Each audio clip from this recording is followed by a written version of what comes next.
Quattro serate musicali scandiranno l'itinerario del Veneto Festival 2010, che aprirà il calendario degli eventi musicali il 27 maggio alla Chiesa degli Eremitani. Nato nel 1970, il Veneto Festival si svolge nei luoghi artistici più significativi della regione con l'intento di unire le due arti. Anche quest'anno va detto una cosa molto importante, è la cifra connotante del festival, la capacità di mettere assieme l'eccellenza musicale con il patrimonio storico-artistico del Veneto.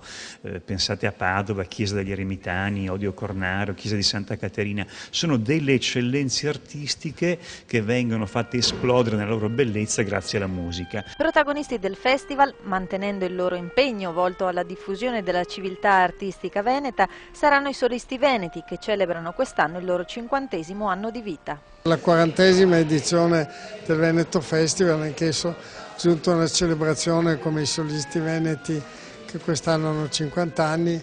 e si apre con un grande avvenimento, con una celebrazione anche di Giovan Battista Pergolesi con lo